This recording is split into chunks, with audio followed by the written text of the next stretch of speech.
We're live. Welcome to episode 108 of Freshly Grounded. This episode is with Omar Zebib. Sorry, akhi. Subhanallah. I've actually practiced that a few times and I said Habib. He's our Habib, Omar Zebib. And this episode, guys, is a really interesting one because we have Omar on here who he recently put out a post to do with Sudan about 3 days ago, and he wasn't on social media before then, or if he was, he wasn't on social media with he was just on it with his friends and family, and then he posted this video and it kind of went viral, and then since then he's been getting a lot of attention, and he talks to us today about how that video came about, and then how he how today ended up even happening on Freshly Grounded. And then the second part of the discussion is about how he wants to leverage off that and spread positivity to the youth. Very, very interesting episode. Very, very inspiring, positive guy. I met him for the first time today. It's a short episode, guys, because it was like a filler episode. You'll hear in the middle of the podcast kind of how this came about and why it came about, and why it is so short, but it's very beneficial, and I think you guys will like it. So check out episode 108 with Omar Zebib. And welcome to Freshly Grounded, the brand new podcast by best friends Faisal and Sam. Huh? I said welcome to Freshly Grounded, No, after that bit. the brand new podcast And after that bit? by best friends Faisal and Sam. Really? Ready? Yeah. Alright, cool. Alhamdulillah. You're a bit nervous. Yeah, But I'm nervous, man. It'll be alright, inshallah. We'll be good. I think this is going to be a nice, relaxed episode, to be honest, because I myself, I think I've mentioned a few times on podcasts where we've had to do one late. Even though it's not that late, it's like 3 o'clock in the afternoon, but for Freshly Grounded, that's late because we normally film at 9 o'clock in the morning, and our energy decreases very quick throughout the night. SubhanAllah, you know what? Last night, I don't know what's happened to me. Yeah, last night after I prayed Maghrib, bro, I was ready for bed. I was knocked out, and then I went to bed, and I was like saying to myself, all right, look, just stay awake until Isha, stay awake till Isha. So I was like zoning in and out, and then I think I must have fallen asleep because I woke up and it was 11 o'clock. So I must have fallen asleep. So just in case, I woke up and I made wudu, and I prayed my Isha, man. Yeah, I get tired very easy. I don't know what it is. SubhanAllah. Do you get tired easily? Yeah. I'm known for, like, if we're going somewhere, if I'm like traveling with friends or whatever in the car and driving on the motorway, like for falling asleep in the car and stuff like that. And so What's your routine like? when I'm at home, like I fall asleep very easily and stuff. Routine, in terms of what I do, like day to day. Like, as in, like, what time do you generally like sleep around the same time, wake up around the same time? I try to sleep early, but coming off the back of Ramadan, we just finished Ramadan, so I'm still trying to get back in the routine of falling asleep after Isha, but Fajr comes in really quick as well. So sometimes I'm up throughout the night. Sometimes I try to get an hour or two in. Just differs, innit? I'm not back in the routine yet, but I think once Fajr starts getting later and Isha starts coming in earlier, my routine will be back. Inshallah. Yeah, because throughout Ramadan I was staying awake during the nights, and so obviously praying Fajr was not a problem. And then what happened is I found that as soon as the Ramadan finished, I tried switching my routine back to sleeping, and then like sleeping after Isha and then waking up for Fajr and then sleeping after Fajr again. I struggled a lot to wake up for Fajr, so I started this thing, and subhanAllah, it worked. Yeah, and what it is I put my phone next to the bathroom door, yeah, because you can hear it, it'll wake you up. So I put my phone now next to the bathroom door because my bathroom is very close to my bedroom. Put my phone next to the bathroom door and I leave my alarm there. So then when I wake up, I gotta go, because I know that the tactic is very common of put your phone away from you so you go get out of bed. Yeah. But for me, actually, that wasn't working anymore because my body was used to it. My body was like, nah, you can't play them tricks with me. I'll just go, and subhanAllah, yeah, sometimes, some days I'll wake up and my phone is next to me and I'll think, how was it next to me? How did you get here? And then I might vaguely remember that in the middle of the night I got up, I grabbed my phone and went back to bed actually without even realising it. That's how like tired you are, that's how much your body becomes used to it. You know what I mean? So what I did this time, and it's been working, alhamdulillah, is I put my phone next to the bathroom and I wake up and I'm closer to the bathroom than I am to my bed now. So I'm literally by the handle of the door, like I went right in front of the door. So when I turn my alarm off, I have to. It's easier for me to go to the bathroom. So I go to the bathroom and make my wudu. And once you make wudu, khalas, you can pray. Yeah, Yeah, but because I like to go to sleep early, wake up early, I find it tough, bro. Like around evening time, bro, not many people see me because I'm just at home, and then I'm ready for bed So soon. you're working hard throughout the day. That's why. Not really, bro. Not Mashallah. really. I don't work hard enough, man. but yeah. Okay, let's talk about yourself. You only actually, to be honest, this is the first time we met, and I only just like introduced you downstairs to myself, and you look quite worried from your face. I'm still worried now. Yeah, Man. you look quite worried from your face. And I think like I found out kind of it's gone, and you were like, bro, I haven't slept, and Yeah. everything's been going mad on social media for me. Yeah. So what happened? What happened? So basically, the other day, I was at my friend's house, my friend Fuad. I stayed at his house, and woke up in the morning because he's got like this mad snoring problem and just you can't sleep in it. So I woke up in the morning and I went on my Instagram, and the day before I posted something about the Sudan. recent events of what's going on in Sudan. Yeah.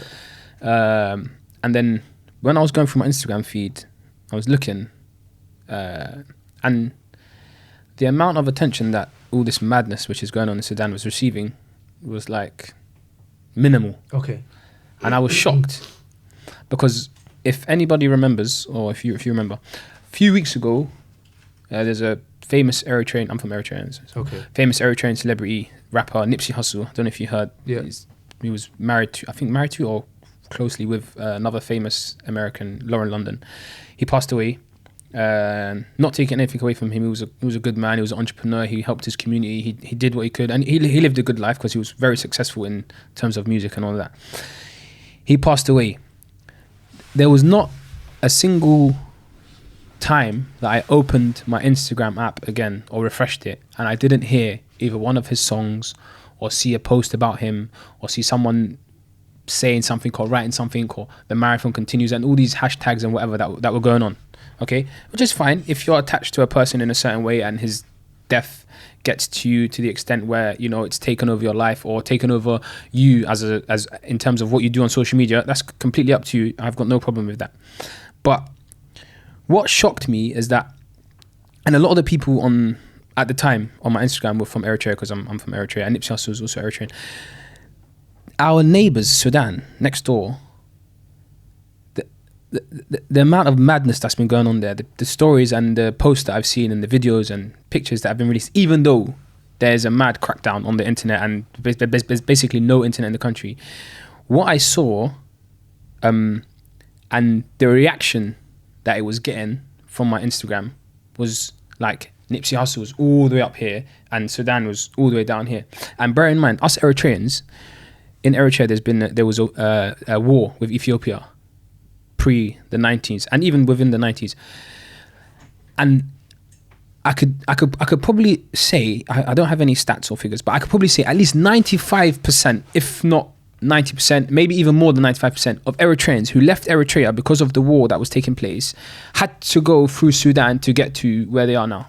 So they had to go to Sudan, and then from there they went to Saudi Arabia or to Kuwait or to Qatar, or they came to Europe or to America or Australia, wherever they went. They had to go to Sudan first. And at that time, there was no blockage. No one in Sudan, no government in Sudan was stopping the Eritreans from coming through. In fact, they were saying, Marhaba, come. So people were going there, and then from there, they made their way out. Furthermore, till now, there are camps, refugee camps in Sudan for Eritreans. People who have been there for years, who have been in Sudan for years. And a documentary I went to watch recently, it was called The Forgotten documentary, about these camps in Sudan, in Western Sudan for was it Western Sudan or Eastern Sudan for Eritreans, somewhere in Sudan. And subhanallah, if you see what these people are going through and how they're living here, it's absolutely shocking. And a lot of people don't know this as well. After the Syrians, Eritreans are the largest number of refugees in the world because of some issues that happen in Eritrea, political stuff. I don't really want to get into that right now. But there's a lot of people that leave from Eritrea. Until this day, the only way out is through Sudan. they go to Sudan. From Sudan, they go on to Libya. From Libya, they cross the water, they get into Europe, they do so on and so forth, whatever. But what Sudan has done for Eritrea and for Eritreans and for us who, I would not be here now if it wasn't for Sudan. My mum and dad left from Eritrea, they went to Sudan. From Sudan, they got married in Sudan, furthermore. How about that? And then from Sudan, they went to Saudi Arabia. Then from Saudi Arabia, my mum come here and whatever. And there's so many other Eritreans who are here now that wouldn't be here today, living the good and blessed life that we have if it wasn't for Sudan. But yet, there was no recognition, no post, no share, no hashtag, no nothing about what's going on in Sudan. Was this a few days ago? This was on Friday now. This was either on Tuesday or Wednesday. Tuesday. Mm-hmm. There was nothing for Sudan. But yet all of those people who were on my Instagram, I only had about 300 followers at the time. 300, maybe 400 max followers. All of those, none of them had done it. And probably half of those people were Eritrean. So that shocked me. That got to me. So my friend who's sleeping next to me snoring, he was annoying me as well with all this snoring. I stepped outside onto his balcony and I just made a video just to get to those people who were on my feed. Like, you guys, a few weeks ago, you could not stop Nipsey Hussle. Until now, you could not stop going on about Nipsey Hussle, which is fine. That's up to you if that's what you want to do. But yet, your next door neighbor, Sudan, who are probably the reason why you're here today in the UK, there's madness, massacres going on there. People getting raped, tortured, killed, stabbed, beaten, all sorts, you name it. People, mums, dads, whatever, yeah? But yet, it's not my business. I'm not going to post anything about it. But Nipsey Hussle, one man died, and I don't see anything on your Instagram feed about you. I'm only seeing Nipsey Hussle for weeks, for days, for months even. But yet, Sudan are not my problem. So for me, I felt like I had to, say something and get a message across and hit those people. And then there was a lot of outreach from that video. After that happened, a young man that I know, someone who grew up around the corner from me, young Adam, what a guy, man. Really good guy. I hadn't seen him for years. I didn't see Adam for years, yeah? Then a few months ago, I went to a football training session. I play football sometimes. I went to a football training session with Ealing Town FC, and Adam came to train with us, and I was surprised to see him there. Sorry to put you in. Nate here, he was the captain of that football team. Oh, is he, yeah? So you must know like Waleed, Mansour, and all those, there's like Aymer and all that. I just left. Yeah, he just left. He was a captain. Oh, is he, yeah? For years. Years, isn't it? Stopped to learn Arabic, isn't it? He stopped to learn Arabic. Arabic. Oh, is he, yeah? I'm just saying what Nate's saying because he hasn't got a mic on him. He said he stopped to learn Arabic. MashaAllah. Yeah, Good stuff, man. Trying to get me back, So they train in Acton. I forgot what the pitch is called. They did the David Lloyd's club, innit? So I was training with them for a bit, and I went to the training session, and then I saw Adam. But Adam had, mashallah, he's grown, he's become big, and he's been at different clubs. I'm not sure where he is now, but he's always doing something good, innit? Mashallah, he's a good lad, good kid. Adam, I see Adam there, and then obviously he lives next to my mum, so we travelled back home together. We got something to eat or whatever. And I was just chatting to him. I was like, how you been? What you doing? He told me he's trying to do like YouTube, Instagram content stuff and still trying to play football. And he's just being positive basically, innit? So I like just sometimes like when I see the youth, a lot of the time I like to give them words of encouragement, words of advice and just tell them, stay positive. Don't get yourself involved in all the, because obviously we know London's a crazy place to live in right now, innit? So I was like, just don't get yourself involved in all this madness. Stick to what you're doing. Stay positive and like make your parents proud kind of thing, innit? That's the most important thing, right? And then he was like, yeah, we had a good chat. And then that was the last time I saw him. That was like, I think December, maybe November. And then when I put this post up, he was the first person to share it. And of course, I'm not expecting anyone to share the post. It's just another Instagram story that I'm putting on. Adam shared it. And then he the clap hands on Instagram, whatever. Mm-hmm. He put that up.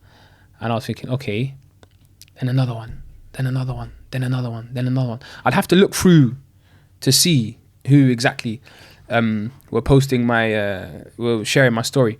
But then I started seeing people with like 5,000 followers.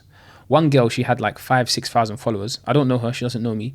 She just took my story, posted it, shared it, messaged me saying, hey, I hope you don't mind, I've posted your story. I was like, of course I don't mind, it's fine. Then the people just started posting. Then the likes started coming, likes. And then another celebrity. But I didn't even know who she was. But she must have seen it from the girl who had 5,000 followers. She saw it from her page. This one, she's got 100,000 followers, and she's got the blue tick on Instagram. Yeah, she shared my story. I was like, what? Okay, cool. Then there was another girl who shared my story on Instagram. There's a Somali boxer, a female Somali boxer. I'm not sure if you're aware. Her name on Instagram is Somali boxer. She's doing quite well. She's also verified. She's got like 30,000 followers or whatever on Instagram. She shared my story. Another, one of my close friends, Ozzy. I've got two brothers who are close friends of mine, Ozzy and Mohammed, Mo Mafia. They've got a younger brother, Nurdin. His wife has got like 70,000 followers on Instagram. So his name's Nuruddin, you call him Nurdin. Everyone calls him Nurdin because from school, innit? You know how it is with the Muslim names get shortened in school, and like you have, I don't know. Nuruddin though, what a beautiful name. Nuruddin, what a beautiful name, exactly. Name, but it's common, innit? Like Uthman is the name, but everyone says Ozzy or Osman or whatever, you know. So it's just one of those, innit? His wife has got like 70,000 followers. She posted it. So all these big people. There's another brother, Prince Wasim. He's got I know Wasim. Yeah. He liked it, messaged me, I messaged him back, had a conversation with him, like got to know him through Instagram. I've never done things like this in my life. My Instagram has, for the most part, been quite private and just about me and who I know and who I don't know, you know. But subhanAllah, the following that I received and the amount of people that started to share it and the way it's just blown up has been like, I don't know, man. I've got another friend, Fu Izzy. He's quite popular on Instagram. He's like a Liverpool fan. He shared it. And people are following me from America, from Kenya, from Somalia, from New Zealand, from all over. Like, how does that feel? Does it feel like you got a new level of responsibility? Definitely. You know, the story behind this is crazy because I have a close friend. He's also on Instagram. JF Inspires. Yeah, Jamal. MashaAllah, top brother. Me and him recently started doing work like on youth empowerment, youth development, and you know, trying to, because we see that what's going on in London at the moment is crazy. All the stabbings that are taking place and all these youth going crazy and whatever. So we said we're gonna, you know, try to, how can I put it, get with these youth, sort out some programs, build up some kind of mentoring platform where we can get in contact with these youth, get in touch with them, really make them feel us and really make them understand that, you know, your life is not a joke. And where you are now at this young age, you can decide, are you going straight or are you going to go left? And you don't want to go left, innit? Because there's some of us that have seen what happens when you go left and it's not a pretty sight. So we're trying our best to make sure that these youth don't take the same route. So me and him, he's done a documentary recently. It's on BBC iPlayer, it's on BBC World, it's reached BBC. BBC contacted him to do a documentary and he went to Kenya, to Somalia, and he spoke to youth who have been sent back by their parents because of them getting into trouble here in the UK. So he went back, he done a documentary, it's been on BBC or whatever. So me and him decided that we're gonna, you know, do all this stuff together, and then doors started opening, alhamdulillah. And then I was, subhanAllah, you know what's crazy? I met him on Saturday and he had some really important people to meet. But he said, you know what? These important people, they're in positions or places in their life where they're set and they're comfortable. But Umar is not. So I'm gonna prioritize Umar. So he came to meet me. What a beautiful brother. MashaAllah, top guy. Big up Jamal. JF Inspires. God bless him. I mean, he came to meet me. We had a chat. We spoke about a few things that we want to do and what route we should go down and how we should do it and so on and so forth. And he gave me some inspiration. Yani, if you speak to this brother, he's so inspirational, so motivational. He's like such a kind guy. I've known him for years. And he told me, Umar, just pray, make dua, do what you got to do. Inshallah, doors are gonna start to open, in it. Don't worry. I can see it in you. And I'm not. This is last Saturday. I haven't got no platform. Haven't got no following. I don't have no people who are ready to listen to me. Who am I? I'm just another guy from North London or whatever. But subhanAllah, I said to him, there's someone I know who does like some YouTube stuff, whatever. I think he's got like a setup, he's got a camera, whatever. I'm gonna see if I can talk to him. But then I got a bit shy, innit? I didn't want to go and speak to the guy and ask him to use his stuff. I thought better to be self-sufficient and use my own. So what did I do? I stepped back from asking the guy who I knew for the YouTube stuff. And then I made this post. Then this post went crazy. SubhanAllah. Then Jamal put the idea of Freshly Grounded in my head. Oh, is this not Sheikh Jamal? Oh, another Jamal. Okay, we'll get to that. Yeah. Jamal put the idea. Oh no, may Allah bless this brother. I'm thinking like I don't know who he is. Yeah. No. Okay, fine. This is not Sheikh Jamal yet. We'll get to But him. he's He's got coming- an important to play. but he's coming in the story, he's coming to the story. 100%. So Jamal told me maybe freshly grounded, maybe whatever, innit? And even my friends, Fuad, Ayub, Hassan, a few friends that I've got, yeah, they've been like having little jokes with me, little banner. Hey, you're gonna be famous. You're gonna go global. You done came up like 7 Up and all these whatever, yeah. And I'm like, bro, it's not. Obviously, we have banner in it with the Came up lads, like innit? We 7 have Up. these jokes in it, but it's not about that. And it's much deeper than that. And what I'm course, trying to do of and who I'm course, trying to be of as a course. person and where I'm trying to go is and where I've come from. To be fair, yeah, it's much deeper than a few jokes here and there. And I'm really trying to, like, some people say I want to do this. I want to, like, I just want to have an effect on people. If I can touch people, if I can make people think, if I can make people know that, you know, you're someone, you have a part to play. Every individual has a part to play here in this world and can do something and can have an influence, and we can build. No one, you know, is going to get to the top or can become something influential and can become something big by themselves. This is a collective thing. We need to be doing things together. We need to push together, innit? So, I when they were making these jokes in my head the whole time, I'm thinking, you guys, you don't know what I'm thinking. You don't know where I'm trying to go. You don't understand. I'm happy to have these jokes with you. You know what? Furthermore, I'm happy to be the laughing stock. Laugh at me, make me the joke, no problem. But you don't understand where I'm trying to go. But one person did know. For you, it's serious. For me, it's serious, 100%. And one person knows that, and that's JF Inspires, Jamal. So whilst all these jokes were getting made or whatever, Jamal tells me, you know what? Maybe you should try and get on a podcast. And even Adam, he said to me Sunday, he messaged me that Adam, the one who first shared my story, said Sunday there might be a podcast. And there's even another girl, another Eritrean girl, hey_hells on Instagram. Her name's, she's got like 10,000 followers. She shouted me out and she said, I'm planning to do something on YouTube about all of this, whatever. So maybe we can do something together. I said to her, yeah, no problem. So Jamal said to me, try go on Freshly Grounded, innit? It's a Muslim platform. It's a lot of the people who come on there are du'at and they spread positivity and good messages and about Islam and so on and so forth, and we need to be going in that direction, innit? And I said, yeah, of course, no problem. I thought to myself, who can I give a shout to see if they know enough from Freshly Grounded? Straight away, the first person that came to my head, Sheikh Jamal. And how do you know Sheikh Jamal? He's my Quran teacher. Okay. Yeah. Although I'm a really, really bad student and I take loads of time off and I'm not Listen, serious there's at all. no worse student than me.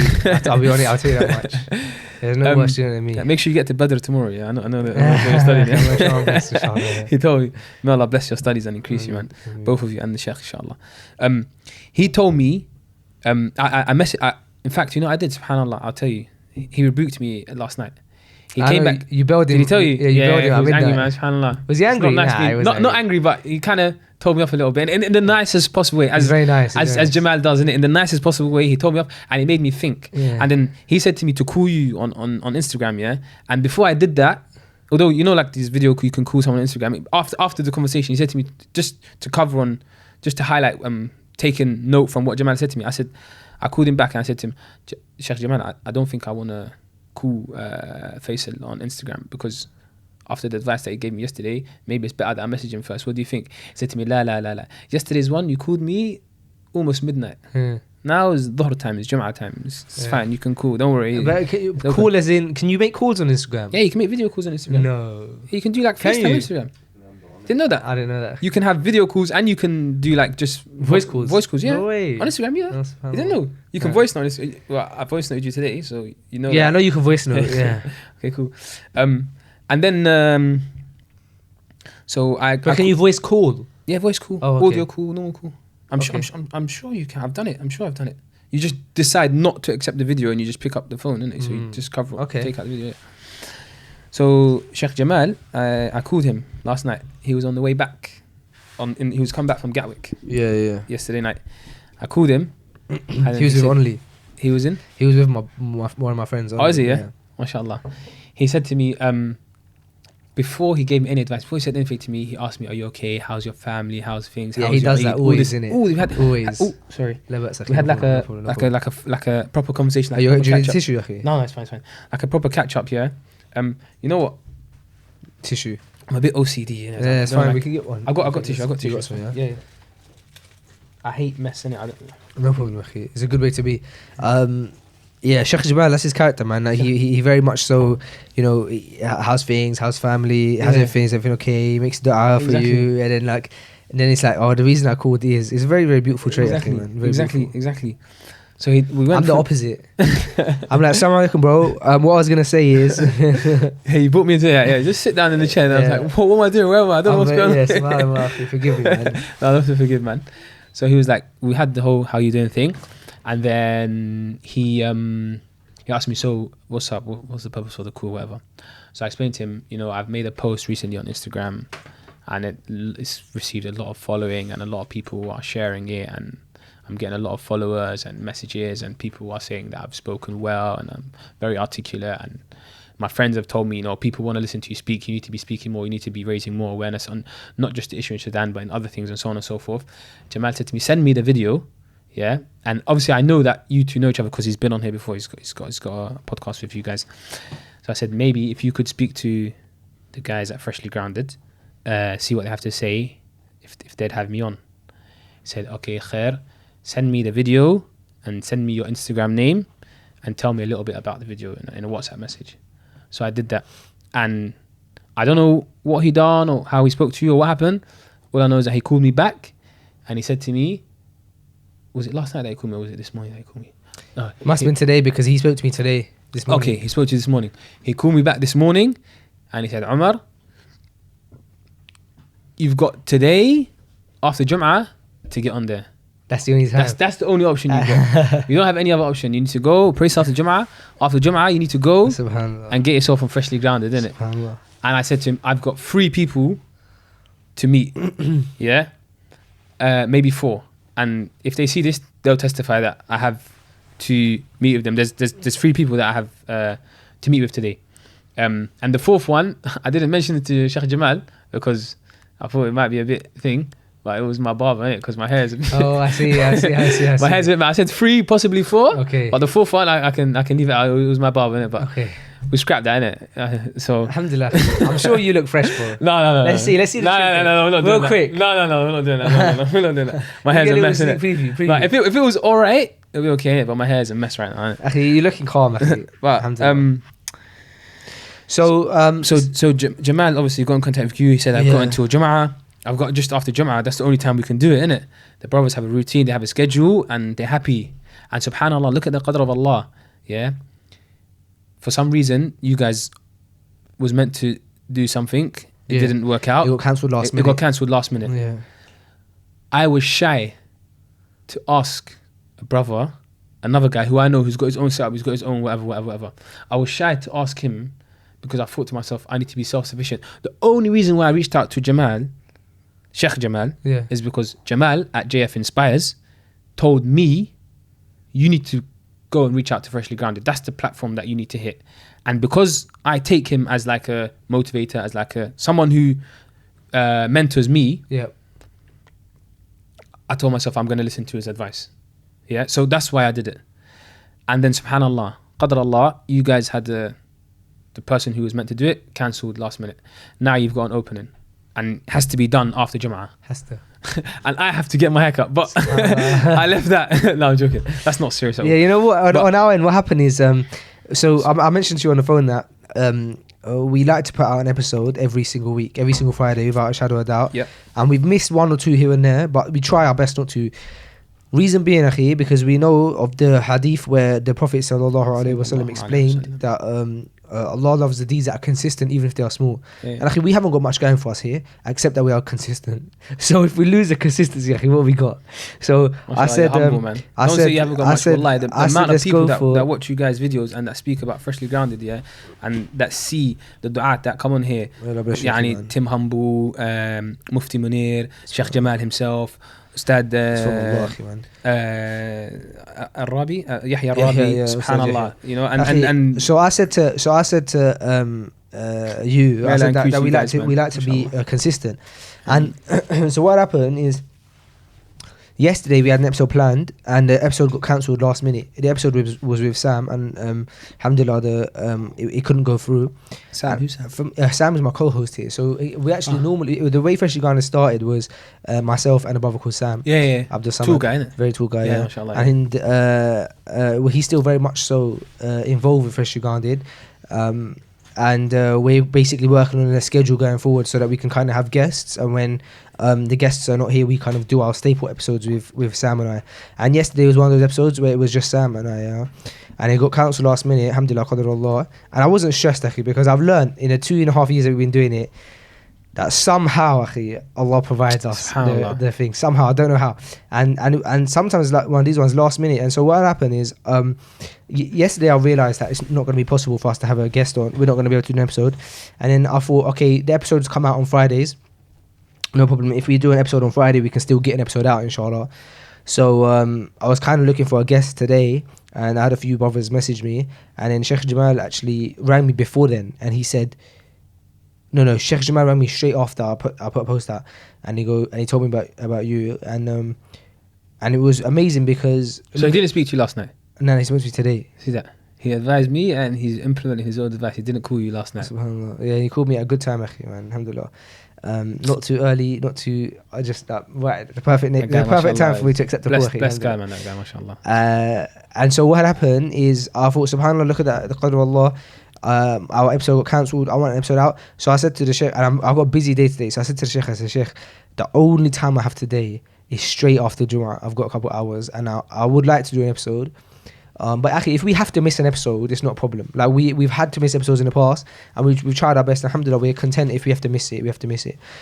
So I was like, I've only got to after Jumu'ah, and alhamdulillah, we made it happen straight after Jumu'ah. It's after Jumu'ah now. Alhamdulillah, we got the episode out. Bro, let's quickly just talk about, because there's a few things that you mentioned that I want to discuss.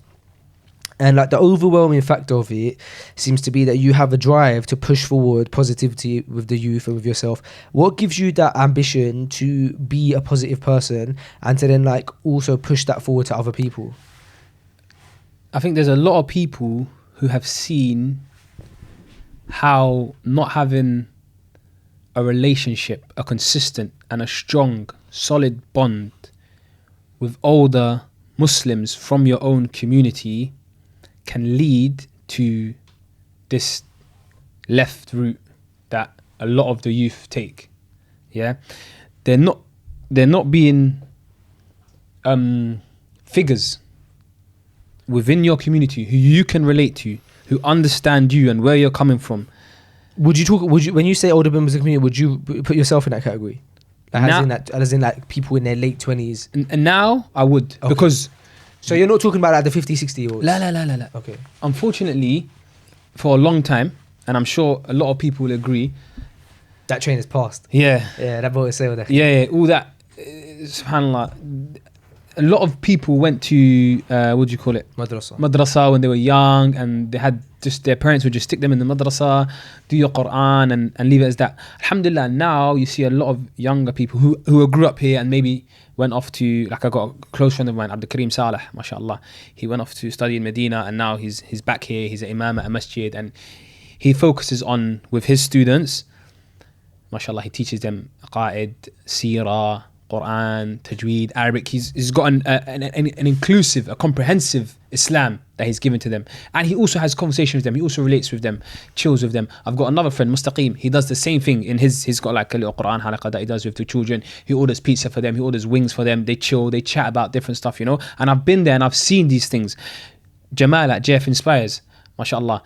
He goes out and speaks to youth, chills with them. Yo, come to my house, let's chill, let's get some tea, let's play some FIFA, let's do whatever. He goes and does workshops. He's got programs going on, mashallah. And after what's happened with BBC, this guy, mashallah, has been blessed. There's a massive platform which is coming out across the whole of the UK. He's built links across the whole of the UK. And both of us, me and him, we're going to be pushing to go across the UK, to reach out to the youth everywhere, to stop all this madness that's going on. Do you know how many Muslims, young Muslims are dying? In Ramadan, there was in East London a young Muslim boy who got sent to the shop to buy food for his parents, or for it was his older sister or his parents.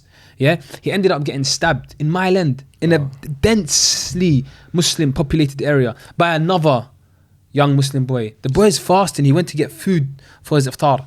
Subhanallah. And he got stabbed by another Muslim. How, as Muslims, can we sit there and watch this and accept this and not be doing anything about it? So this was the route that I've been trying to go down. But alhamdulillah, we plan and Allah plans. And for me to reach out, of course, social media plays a massive factor in people's outreach nowadays. And everyone is on social media, especially the youth.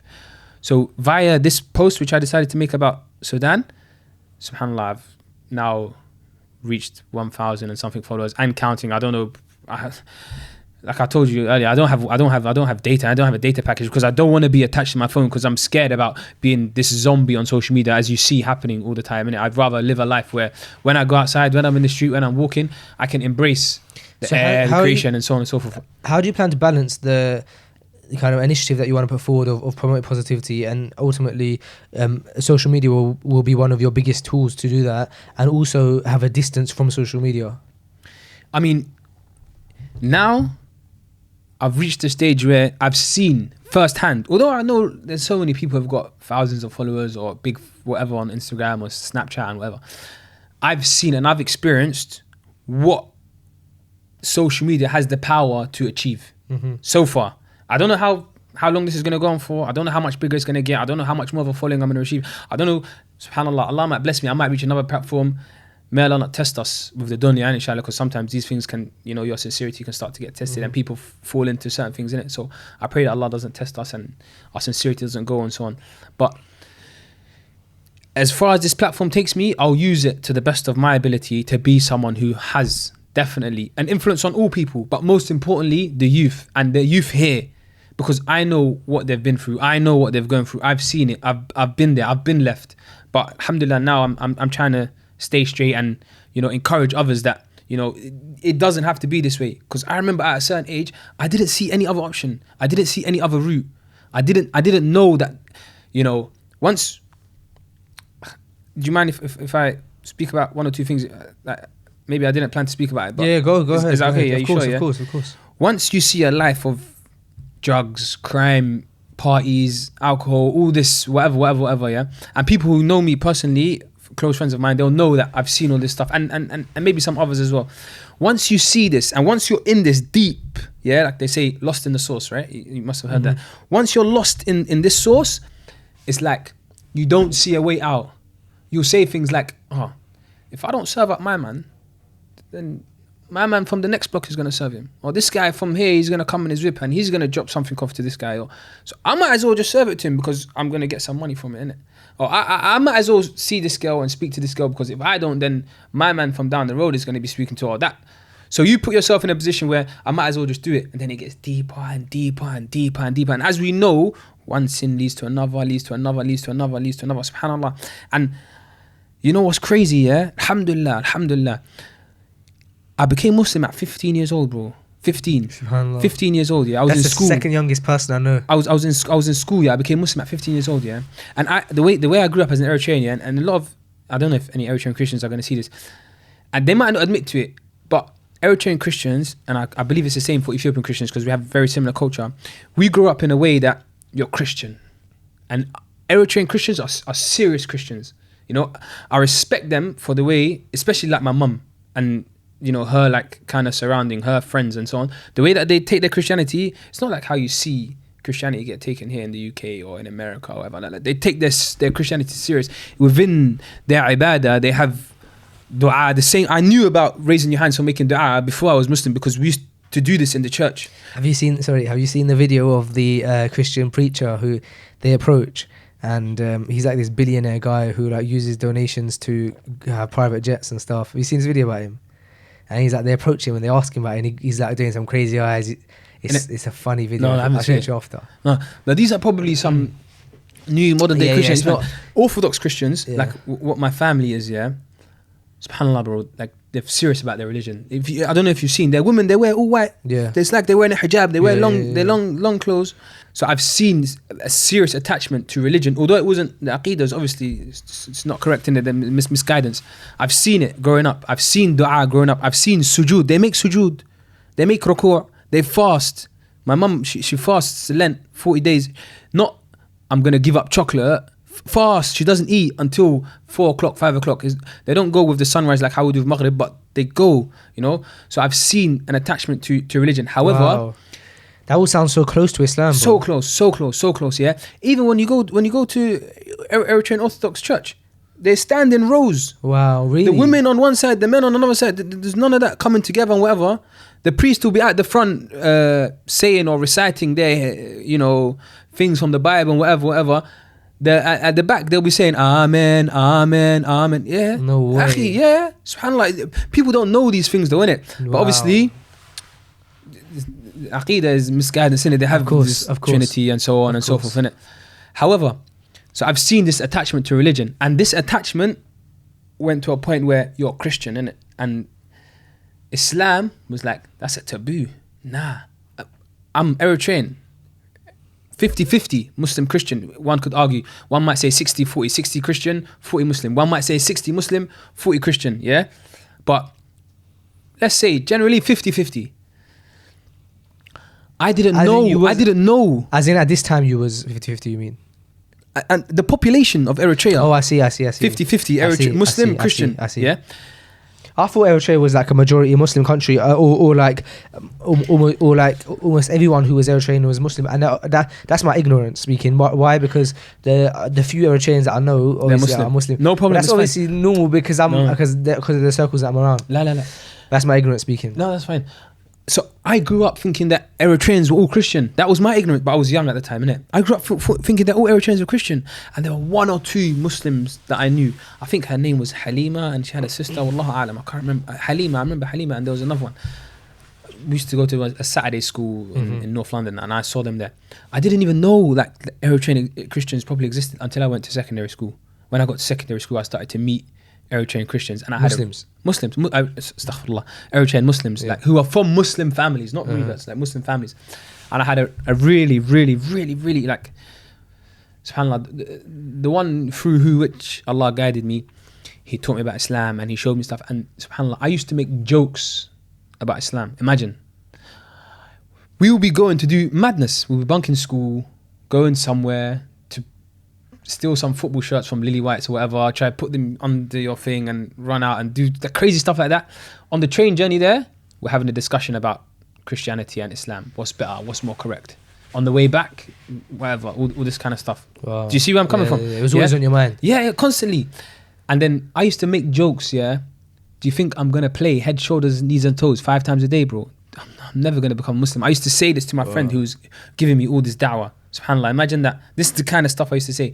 But when Allah decides to guide you, when Allah decides something for you, yeah, akhi, No one can stop it. no one can stop it for you. And if you're sincere and you're sincerely seeking the truth, yeah, subhanAllah, Allah will guide you. I used to make dua in my room. My house is quite big, innit? My room was at the top of the house. It was a scary room when I was young. When I was in that room, I was 14, 15 years old. Yeah, I used to make dua. I used to say, oh God, I'm not speaking to you, Jesus. I'm not speaking to you, Prophet Muhammad, alayhi salatu wasalam. I'm not speaking to anyone. I'm speaking to you, the one God, the true God, yeah? If Islam is true, take me there. If Christianity is true, leave me here. And if Judaism is correct, then take me there. Decide for me, please, God. I need to be in the right religion. Yeah, subhanAllah, I started having these crazy dreams. Like I was falling off cliffs in my dreams. I'll wake up in sweats. But, you know, my family and that, I didn't really go into these conversations with them, innit? And then slowly. Who did you speak to about this kind of stuff? Just your friends on the train and that? Even at the time, I wouldn't tell them. Okay. Because they were Muslim. And they were trying to guide me to Islam. And I was trying to fight it. I wanted Christianity to be correct. So you knew that if you told them that you were thinking about it, they'd jump on it? Of course. Yeah. They're gonna say it's the truth. That's what they've been trying to give me this da'wah all this time. Yeah. And, you know, I didn't want to give in. I was like young and it was like this, what, you can't tell me nothing and do you get it? Come on, who are you? Boisterous, is that the word? There you go. What does boisterous mean? Yeah, exactly that. Oh, Like that, you want to okay. be the tough man, you want to be Yeah. showman or whatever. Like you want to be like, I'm the one who's taking control here, basically. Yeah. Innit? I should know better now. I study linguistics, innit? So Oh, do you? yeah. And so Are you in, where you at university? I'm at uni now. Okay, Yeah. I'm just finishing up my dissertation, inshallah. Make that for me, man. I'll make it easy for you. Ameen. It's been a long, Allah been a make you long ride, successful. man. Ameen. Dunya and akhirah. Ameen, ya Rab. Likewise, both of us, man. Jazakallah khair. And so slowly I started to accept Islam. Ramadan 2006. I was in a chicken shop. I was with my friend Hamada, student at Azhar now, mashallah. He was meant to be, well, maybe he was. He was a year younger than me in school. He was 14, meant to be fasting. He was in a chicken shop, sitting by the window. The sun's beating down on my head. I never get headaches. The sun was beating on my head, hitting me hard, right here, yeah? I was like, Hamada, I need to become Muslim, man. Take me to the mosque. He was like, shut up, man. He wanted to like try and go to slap me because obviously as a young you're always used to play making fight, jokes whatever. Yeah, about I'm always it. making Yeah. jokes about it. I was like, bro, I'm serious, innit? Take me to the mosque, innit? I need to become Muslim. And he was like, what? Are you serious? And from our school and where the chicken shop was and that, there was a 19 bus from Hybrid Grove that goes that way towards Finsbury Park. But my house was the other way. Okay. The other way, yeah? So I never go that way home. We'll go to the chicken shop next to the school. Take it easy, bro. I'll see you tomorrow, whatever. He took me, got on the bus, went to the masjid. I remember till this day, his feet stank when he would take off the shoes to go into the masjid. Yeah, subhanAllah. Like them black stains that you have on your toes from kicking ball at school with wallabies or whatever, innit? Went into the masjid. That's why cleanliness is so important in Islam. Look at that. There could be a brother who's so interested in Islam and just the stinky feet put him off. As a Muslim, your character. If you imagine, subhanAllah, if we all had the character that we're meant to have as Muslims, there would be nothing that you could even question. Like, you'd always be clean, always looking fresh. Like, and that's just the outside. Like, the inside, you'd be pure. You know what I mean? And your house needs to be clean as well, right? Yeah. Fuad, you heard that? Yeah, your house needs to be clean. And so you went to this masjid. Went to the masjid. There was a blind sheikh there. I can't remember his name. Took my shahada. This is Ramadan. Oh, so you decided? Yeah. You decided in the I chicken went in shop. there. I'm good. Because of the sun? There was plenty of things that had happened, like the dreams, and sometimes I was walking outside and I was walking on the road and cars were coming by. I was like, subhanAllah, imagine this car hits me now and I die.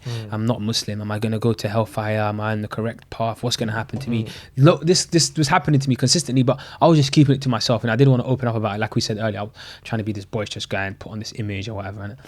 But alhamdulillah, I went to the masjid. It was fairly quick. Took shahada. He asked me a few questions about aqidah and so on and so forth. From there, took the train home, and you know, I was like a bit of a ladies' man when I was young. I used to love like girls and so on and so forth. There was loads of girls on the train, but I'd become Muslim now. So what I did is I got on the train, put my head down, so I have to lower my gaze because I knew a few things about Islam, and just walked straight past them. Went home, took a shower. It was Ramadan, last 10 days of Ramadan as well. Yeah. Took a shower, made ghusl. The imam, he told me, you need to go home, you need to take a shower, you need to make yourself clean. Came back to the masjid.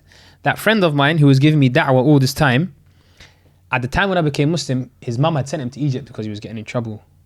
Yeah, at the time when he became Muslim, his mum had sent him to Egypt because he was getting into trouble. So at the time, I went to the masjid and I joined Tarawih. His little brother, who was 5 or 6 at the time, he was praying in Tarawih as well. We're in Ruku'. Yeah, it's time to go into Ruku'. I don't know what I'm doing in Salah. I just know some basic movements. I'm here in Ruku' like this. My head's supposed to be down, right? I'm looking left, trying to see what everyone's doing. But everyone, obviously, they're facing down, making the adhkar. I look to the right and I see little Kamal looking up at me like that, smiling. Imagine that, subhanAllah. I walked outside from the masjid.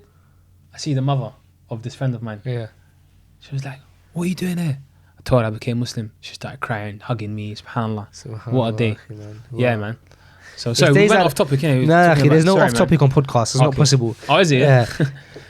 It's funny how there's certain days in your life that you'll never forget, innit? Never forget that day. Never, ever. Never, not possible. This is something that happens a lot to us, man. It's such a beautiful Never story, bro. protect my memory. I mean, such a beautiful story, man. Don't forget that. And so is your focus kind of now that you've had some kind of light shed on your social media, and you've decided that what you want to do is you want to spread out a positive message, and you want to inshallah get that eventually to like the masses. What's the next step?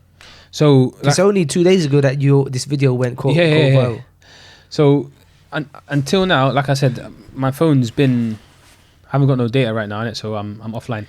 So first step is to get a data contract. The first step is to get a data contract, get myself some proper data. Finally, I have to give in, and then from there, like the I believe once I come out of here and connect to Wi-Fi, or whatever, there's going to be like another 50, 60 notifications. Oh, this amount of people has followed you, shared your thing, commented, liked, and all this whatever. And then just let the following just keep building, inshallah.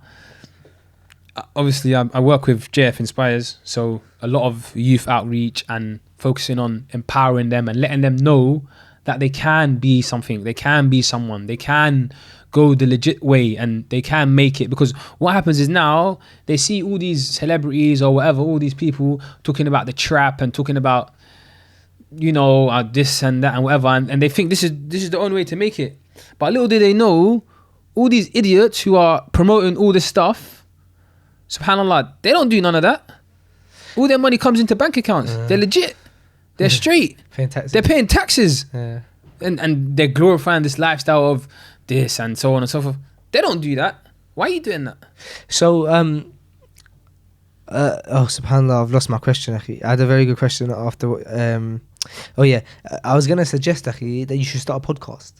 Start a podcast? Yeah, I'm not joking, because I don't want to take your light, bro. No, there's a lot of it to go around. Bro, because the way you're discussing what you want to do and how you want to reach people, a lot of it can be done through podcasting, and also sounds like something where podcasting will be a perfect avenue for it. There's some things that people create or some messages people want to put out, and podcasting may not be the right way, or it might be other avenues like vlogging, might be other avenues like just having a social media presence on like Instagram. But for the effect that you want to have, and I'm sure the stories you have, and I'm sure the messages you have, especially pertaining to times like, you know, as times change, there's more things that need to be discussed. Even having something like what we had, which was like a current events section, like a kind of segment of our podcast where we would discuss the latest things that have been happening in the news. But we would generally do it on like just funny stuff that's going on, weird news. But something for you could be discussing current events. But, you know, every day you wake up to another shooting or to another stabbing. I think podcasting will be positive for you, man. And it gives you, it doesn't give you a time limit. Whereas when you're making just YouTube videos, bro, if your YouTube video is longer than 6 minutes, 7 minutes, okay, it's going to be boring. But with podcasting, people know what to expect. They know, okay, I'm getting myself into listening to a long form audio. I'm going to listen to it over the course of a week, or I'm going to listen to it on my journeys here and there as play and pause. Yeah. And so you can do a 2-hour episode, you do a 1 hour episode, half an hour episode. So I'd recommend it, man. But podcasting is easy and it's free. Yeah, you know, It don't cost nothing to do a podcast. I got a friend, what's his name? Yemeni, Eminem, Muhammad. He's the first person that I ever saw on listening to a podcast whilst he was driving. Oh, wow. I never knew about this stuff. I just come back from Egypt. Yeah. And my friend was listening to a podcast whilst he was driving. I was thinking, wow, It's a good niche as well, because you're providing content that people can replace music with, and perhaps you're at a point where, you know, something like, for example, there's different times where I want to listen to different things, yeah? So sometimes, like, let's say, for example, more times in the evenings, I want to listen to, like, some Quran. Sometimes I feel like I just need to wake myself up, so I'll listen to a lecture. But then sometimes, for example, when I'm on my way into work, I want to get myself into work mode, so I'll listen to an audiobook or I'll listen to a podcast. Yeah. Or if I've got a long drive, it will be something like either a lecture or a podcast. And so there's different things people listen to for different scenarios or for different times. And so there's definitely a niche that you can fulfill there when people are on them long drives, or perhaps when they're going to work and they just want to kind of get their mind right. And it helps you to realign, like, okay, yeah, this is what I'm into, this is what I should be pushing, positivity, this is how I should be in my day, positive. And these should be my career aspirations, because we get caught up in life a lot, man. We get caught up in stuff that's not very we get stagnant. Even if someone's upon positivity, you can become stagnant very easily, and your life's not moving forward. And so to provide content that helps give that person a push is very important, man. I think the times that I've given myself a push the most and become productive have been times where, for example, I've listened to an audiobook on my way in, and then the way, you know, the book that I'm listening to right now ignite something within you. Ignite something. And that's what podcasts do, I think. Especially when you're talking about current events, you're living in the same place and in the same time as a person who is listening to you. So when you talk about that positivity, it will affect them in a beneficial way. You know what's mad? My friend that I mentioned earlier, Ozzy and Matthew, the two brothers, and his brother Nerdin. Today, their little sister, her name's Sabrina, and the other one, I think her name's Amina. Both of them watched my story and liked it and whatever. And I knew these. They don't even know who I am, but I knew these girls when they were young, little girls, yeah. And to see young girls that I actually know, saying to me, you know, you spoke very well, very articulate, and thank you, this needs to be shared. It touched me. So I think maybe that's what I'm looking for. And I don't know, I'm looking for something in it, Maybe that's what I'm looking for, just to have this effect, just to ignite something within people, and to tell them, and for them to feel like they've been influenced, or they've been touched, or what I've done has touched them, even if it's just the smallest bit. I'll be happy in it. I think podcasting is good for that. I think as long as you trust yourself, because there's an element of podcasting in knowing that everything that comes out of your mouth, your tongue, it will testify for you, against you or for you. The point is that whatever you say, you've got to be able to back it up. If it's not in this life, then in the next. And so you've got to be careful, especially when you're using like, let's say for example you accidentally use profanity, or you say something. It's one thing saying it in private, or saying it to 2 or 3 people that you're chatting to, but when you're saying it to thousands of people, it can be dangerous. But if you're sticking along the lines of positivity, and you're trying to promote wellness and people to have high aspirations, bro, this is a good thing, man. And I feel like podcasting is a good format for that. Look at this, like, we're just 2 guys having a chat, but no doubt somebody might be listening now, and they might have benefited from what you were saying. They might be like, wow, subhanAllah, look at this brother. He's come from A and he's gone to B, and he's trying to push forward positivity. Maybe I should be like that. I should push forward positivity. Maybe I should be a more positive person. I hope so. If that's what it does, if that's what it works out to be, that's what I'm looking for, man. I hope, inshallah. If Allah blesses me with the opportunity to have that kind of effect on people, I'll be very happy, man. Inshallah. How can people access you? I'm on Instagram, E_I_Zebib. ZABIB. ZEBIB. ZEBIB. So So just Instagram me. E_I_ZEBIB. Yeah, everyone who's shared my post, I've reshared it. Anyone who's messaged me, I've sent them, like, I've been doing this thing where I've been sending a Sudan flag and a blue heart to everyone who's shared my post. Oh, that's nice. And the reason why I've been so attached to my phone is because I started doing that when the shares were small. And I feel like any person that I recognize, that I see, that has shared what I've put up, they deserve the same of what I give to the first 1 or 2 people, innit? Because we have to be just in it. That's admirable, bro. So I've been so attached to my phone. Every single time I see that someone's liked my post or that shared my post, I'm posting them up on my story, and I'm also sending them a love heart and a Sudan. Yeah, I saw your story. I don't think I've ever seen such a long Instagram story. It's mad, isn't it? Like, I'm sorry to everyone. The icons are so small, innit? Because I gone longer and longer. Subhanallah. Sorry to everyone for my long and, you know, the only other Instagram person who has story, really long Instagram stories I find is my brother. Who's that? My brother Omar. Oh, your brother, yeah? He has very long stories sometimes. Sometimes he's just on one and he's having a rant. Okay, Omar, listen, bro. First of all, my apologies that it was such a short episode. Nah, don't apologise, man. Don't apologise. And inshallah, I hope that one day you can come back and we can have a discussion, a more lengthy discussion. No problem. But it was amazing to hear. You know, there was pretty much 2 things discussed in this episode. One was your post that you recently made and a story behind it, which is very, very interesting. And the second was what you want to do going forward, and the impact that you want to have, and the impact you want to leave. And I support it, man. You know, you mentioned earlier that it was a big opportunity for you to be on Freshly Grounded, but for us it's an amazing opportunity to be able to listen to people like yourself and to be able to hear from people like yourself. And one of the main reasons we enjoy doing Freshly Grounded so much is because we get to hear people's stories. And it's not always about getting to hear someone's story who has 50,000 100,000 followers, because people are people. And subhanallah, you know what, one thing that benefited me a lot was we had a brother called Ibrahim on here a few months ago, or even a few episodes ago, and what he said was that he tries his best to treat everyone the same, because if Allah has valued someone so much that he's decided to create them as life, he values that person the same, like, as in, like, he values them enough to give him a life. You should honor that, basically. And that hit me hard, man. I was like, wow, subhanallah. You know, it's crazy, just to touch on that quick, yeah? Yesterday I went to pray Maghrib in one of my local masjids, Finsbury Park. We have 2 big masjids, isn't it? So after Ramadan, in Ramadan, every day after Fajr, we were like, there was a Ramadan tournament that we had going on in the area. Sadiq and Zak FP, Asman, Zak FP, Amin, a few of them, mashallah, they had this initiative where they would get all the young Muslims, and throughout Ramadan we had a Ramadan tournament. So everyone in the area was making their own 7-a-side team, playing football. We had an adults one, children's one. It was sick, yeah? And every day after Fajr, all the brothers, Saeed, Glasses, Wasami, Mus'ab, a few others, yeah, we would like gather after Fajr, we'd do Adhkar or whatever, gather after Fajr, and we'd be talking about the football and we'd be laughing and joking.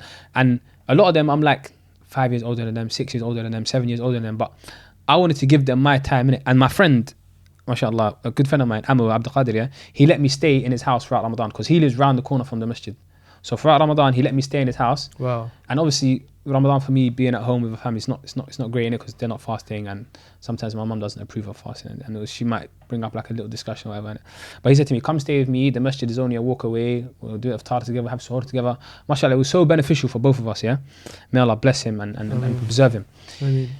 So after Fajr every day, we would have these chats, me and these boys, about football and joke and whatever, and then I'll leave them to it. Then again, it will happen. Then I'll leave them to it. Then the last 10 days kicked in, and then there wasn't really much time for that. I see these boys yesterday after Maghrib, and obviously I know most likely they've seen what's happened on Instagram and they've seen whatever. But I purposely wanted to sit with them in the masjid. They stayed behind after Maghrib. They were chilling in the masjid, just talking, and I had a conversation with them about football. Nothing to do with Instagram, nothing to do with what's going on in Sudan, nothing to do with all this hype that's coming or whatever. Just about what's going on in Sudan. And my friend was with me, Ayub, AJ, he wanted to go boxing to the gym. He wanted to go to the gym. He was like, let's go, we're late. But I sat with them for a few minutes and I gave them my time and we spoke about football and asked them what happened and this and that. Just because... Yeah, sometimes that's what's needed, bro. And you know what I'm saying? That whole just thing... It goes a long way. It goes a very long way, man. May Allah subhanahu wa ta'ala bless you, bro. And I hope that we can meet again. I hope that we can meet again in the future, and inshallah we can actually have you on. And with Sam as well. So barakallahu feek, akhi. May Allah bless you. Jazakallah khair. Assalamu alaikum. Thanks for the opportunity. Yeah? That's a good one, akhi. That's probably like my second good one that I've done on the show. What's that? Actually, handshake. Alhamdulillah. Like as in it connected perfectly. Alhamdulillah. MashaAllah. Guys, this was Freshly Grounded, episode 109 or 8. I'm not sure. It's always an odd number, isn't it? Yeah, I'm not sure. Inshallah. Yeah, this is Freshly Grounded, and we are out.